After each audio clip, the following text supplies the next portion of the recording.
قتل ہو جانے کے بعد اور اس کا سر جو ہے وہ ابن زیاد کا جناب امام سید سجاد کے حضور میں پیش کیا گیا. مختار نے، امیر مختار نے بھیجا، اور جو روایات مشہور اور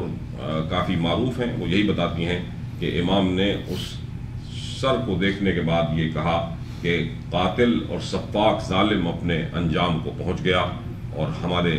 وہ لوگ جن کی مومن، جن کی نگاہیں ہر وقت چہرہ امامت کا طواف کرتی رہتی تھیں،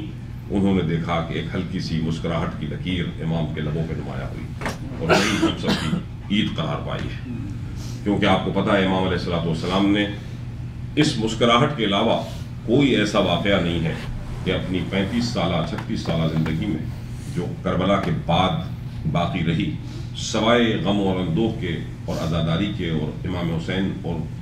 شہدائے کربلا کے سوگ کے کوئی اور کام کیا ہو. اسی سوگ میں دعائیں کہی گئیں، ان دعاؤں کی کتابت بھی ہوئی، لوگ آتے رہے، مسائل بھی لیتے رہے، اور اپنے اپنے قضاء حاجت کے لیے اور مولا کے پاس دعا مانگنے کے لیے آتے تھے. اگر کبھی کوئی خوشی کی مجلس یا محفل منعقد بھی ہوئی، اور ایک واقعہ جو ہمیں ملتا ہے، اور وہ واقعہ بھی جو جن صاحب کے نام سے ہے، ان کا نام بھی حمام ہے، وہ آپ کے پاس آتے ہیں اور یہ کہتے ہیں کہ میرے بیٹے کی شادی ہے اور میں ہر صورت میں چاہتا ہوں کہ آپ اس میں شریک ہوں اور ہمارے گھر کو رونق بخشیں اور اس تقریب میں شریک ہوں. اور اتنی شدت سے اس نے کہا ہے، تو اس میں ہمیں یہ ملتا ہے کہ امام نے اس پر بھی یہ فرمایا کہ اے حمام، تمہیں پتہ ہے کہ کربلا کے واقعے کے بعد علی ابن الحسین نے کبھی کسی کی شادی اور مسرت کی مجلس میں شرکت نہیں کی، لیکن آج تم اتنا اصرار کر رہے ہو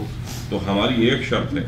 اگر تم کسی بیان کرنے والے ذاکر حسین کو بلا لو اور وہ حسین کا ذکر کرے تو اس ذکر کے عنوان سے، اس کی مناسبت سے علی ابن الحسین تمہاری بچے کی شادی کی تقریب میں آ جائیں.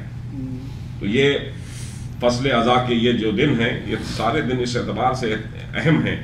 کہ امام علیہ السلام وہ لوگ جو امام سے محبت کرتے ہیں یا حق مودت ادا کرنا چاہتے ہیں، تو آئمہ کی سنت دیکھیے تو آپ کو محسوس ہوتا ہے کہ پوری زندگی ہم تو پھر بھی 9 ربیع الاول کے بعد پھر اب شادیاں بھی ہوں گی، کچھ خوشیوں کے مراسم بھی ہوں گے، کچھ اور سلسلہ ہوگا، زندگی ایک نارمل ریگولر ڈھرے پر واپس چلی جائے گی. لیکن امام علیہ السلام نے شادی کی تقریب کو بھی مشروط کر دیا غم امام حسین علیہ السلام سے، ان کے ذکر سے. اسی لیے کہ امام جب یہ سمجھتا ہے، اس لیے آپ دیکھا کہ اشفاق زیدی صاحب جب کہہ رہے تھے کہ امام حسین علیہ السلام دین کی ضرورت ہیں، رسول اللہ کی ضرورت ہیں،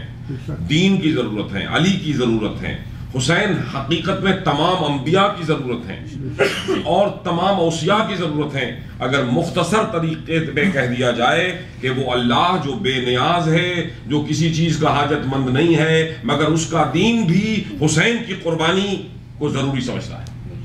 اسی لیے اور اس کے بغیر دین آگے بڑھ نہیں سکتا. تو آج بھی جو دین جتنی تھوڑی سی مقدار میں جہاں کہیں وہ لوگ جو تعداد میں قلیل ہیں، مگر آپ نے کل اور پرسوں کی تقاریر میں گزارش کرتا رہا ہوں کہ پیغمبر کو بھی قرآن میں یہ سنایا گیا کہ اے میرے پیغمبر، اللہ چاہتا ہے کہ تم کہیں کثرت لوگوں کی دیکھ کے جو تمہارے خلاف ہیں، ان کی کثرت سے کہیں تعجب یا امپریشن نہ لے لو کہ کتنی بڑی تعداد جو ہے وہ میرے مخالفوں کی ہے. تو مخالف ہمیشہ بڑی تعداد میں ہوا کرتے ہیں، مگر اللہ چھوٹی تعداد میں جو اس کو یاد کرتے ہیں ان کے ساتھ ہوا کرتا ہے، اور اس کے باوجود ان کو غالب کرتا ہے، اس لیے کہ وہ بڑی حکمت والا ہے. سبحان اللہ سبحان اللہ. تو اس کی حکمت یہی ہے، اور یہ ہم دیکھتے چلے آئے ہیں. اور کربلا اس کا ایک انتہائی بہترین مرقع ہے، کربلا ایک بہترین درسگاہ ہے. تو میں ابھی کربلا تک پہنچنے سے پہلے جو ہمارا دستور ہے مجلس کا، مختصر طور پر آج چونکہ کچھ لوگوں نے مجھ سے ایک دو چیزیں ذاتی مجلس میں پوچھیں، اور آج ان کا آخری جواب دیتے ہوئے اس کو ختم کرنا چاہتا ہوں کہ ہمارے کچھ لوگ یہ کہتے ہیں کہ یہ جو لوگ جو دو باتیں آپ سے کرنا چاہتا ہوں. ایک تو آیت کے عنوان سے ہے، اللہ نے آدم اور نوح کو بھی بطور انڈیویجول کے، بطور فرد کے مخصوص کیا. 2 نبیوں کا ذکر ہے اور 2 آلوں کا ذکر ہے، آل ابراہیم اور آل عمران. تو میں خاص طور پر نوح کی گفتگو اس لیے کر رہا ہوں کہ روزانہ آپ کو سیاستہ سے 1-2 چیزیں ایسی ضرور دے جاتا ہوں جو اگر آپ کو یاد رہیں اور آپ کے اور علماء بھی اس کو ریپیٹ کرتے رہتے ہیں تاکہ اس تکرار سے چیزیں آپ کے قلب میں راسخ ہو جائیں. مقصد یہ ہے کہ وہ پکی ہو جائے, آپ کو پتہ چلتا رہے کہ جیسے حدیث قرطاس کی گفتگو ہوئی,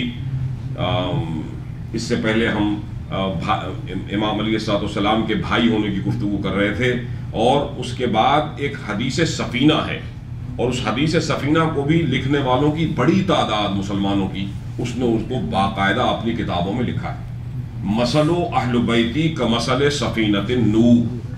میرے اہل بیت کی مثال, یہ جو میں چھوڑے جا رہا ہوں اہل بیت, اس کی مثال کیا ہے, اس کو سمجھنے کے لیے کیا چاہیے, تو آپ کو نوح سمجھ میں آئیں گے, مقام نوح, اور مقام نوح سے سفینہ نوح آپ کے ذہن میں آئے گا. اسی سفینہ نوح کو کی تشبیہ کو استعمال کرتے ہوئے پیغمبر کہتے ہیں کہ میری آل کی مثال سفینہ نوح کی مانند ہے, کہ سفینہ نوح پر جو چڑھ گیا وہ کامیاب ہوا. من رکب سفینتہم نجا واہتدی ومن تخلف عنها ذل وغرق وہوا. تو جو چڑھ گیا اس سفینے پر, یعنی اہل بیت کے سفینے میں جو آ گیا وہ کامیاب و کامگار ہوا, اور جس نے انکار کیا اور اس سفینے میں نہیں آیا وہ غرقاب مذلت و گمراہی ہوا اور تباہ ہو گیا. تو یہ اس میں کئی چیزیں باریکیاں جو آپ کے سمجھنے کی ہیں اور ہونی چاہیے, نوجوانوں کو بھی دیکھنا چاہیے کہ کوئی لفظ بھی, کوئی تشبیہ بھی, کوئی استعارہ بھی کلام پاک کا ہو یا زبان پیغمبر کا ہو, وہ بغیر حکمت کے نہیں ہے, بغیر معانی کے نہیں ہے. تو یہاں تو سلسلہ ایسا ہے نا کہ یہ بہترین کلام ہے اور بہترین زبان سے عطا ہو رہا ہے. دنیا کے جتنے شاعر, جتنے ادب پرور, جتنے ادیب, جتنے نثر نگار ہیں, وہ کہیں نہ کہیں اس میں کوئی سکون پیدا ہو سکتا ہے, لیکن اللہ کی ذات اس کلام کو نشر کرنے والی ہے, اور اس کا اظہار پیغمبر کی زبان سے جو اصدق الصادقین ہے, کہ بھیجنے والا پیغام کا بھی اصدق الصادقین ہے, اور اس کا ارسال اور کرنے والا اور اس کو آپ تک پہنچانے والا بھی, یعنی کائنات تک اس کا انشراح کرنے والا بھی اصدق الصادقین ہے. تو پیغمبر کی اس کلام کو اگر آپ سامنے رکھیں تو نوح کی حیثیت اور سفینہ نوح, مجھے آپ کو کل بہت کچھ, میں نے تھوڑی سی تقریر میں آپ کو کافی کچھ ڈرایا تھا شاید, تو میں آج آپ کو یہ بھی بتاتا چلوں, کیونکہ حکم یہ ہے کہ جہاں ڈراؤ تو وہاں اچھی بات بھی کرو, ورنہ وہی حال ہوگا اس عالم کا جو 99 آدمیوں کو قتل کرنے کے بعد تو جو 100 تھا, 100 والا, یاد ہے نا آپ تھے یا نہیں تھے, مولانا کو اس نے مار دیا, اور جو نہیں تھے ان کو بتاتا چلوں کہ ایک وہ واقعہ ہماری کتب احادیث میں موجود ہے, حکایت ہے, اور امام نے علیہ الصلوۃ والسلام نے اس کا ذکر کیا ہے کتاب میں قصص الانبیاء سے, اور وہ یہی تھا کہ وہ ایک آدمی ہے, اس نے 99 قتل کیے تھے, تو وہ اس کو زین صاحب آپ کے لیے خاص طور پر ریپیٹ کر رہا ہوں کیونکہ آپ نہیں تھے اس میں, تو آپ اس کو تاکہ میں آگے بڑھ سکوں اس میں, اس بیان کو آگے کر سکوں. تو اس نے کہا کہ میں معاف ہو سکتا ہوں یا نہیں, قرآن تو کہتا ہے کہ ان اللہ یغفر الذنوب جميعا, تو اب قرآن جاننے کے لیے بہرحال کوئی مانے یا نہ مانے, میں ہمیشہ کہتا رہتا ہوں جب بھی قرآن کی طرف آپ آئیں گے, اور ہم کیوں کہتے رہتے ہیں کہ آپ کو قرآن پڑھیے اور ضرور پڑھیے, اس لیے قرآن پڑھیں گے تو پھر آپ کو اس حاجت اور یہ طلب اور یہ ضرورت بھی محسوس ہوگی کہ قرآن فہمی کے لیے آپ کو کسی ایسی جگہ جانا پڑے گا جہاں قرآن کے مفہوم آسانی سے سمجھا دیے جائیں اور آپ کی پریشانیاں دور ہو جائیں. اس لیے کہ قرآن کہہ رہا ہے فَاسْأَلُوا أَهْلَ الذِّكْرِ إِن كُنتُمْ لَا تَعْلَمُونَ, اہل ذکر, اہل نصیحت, اہل علم کی طرف جاؤ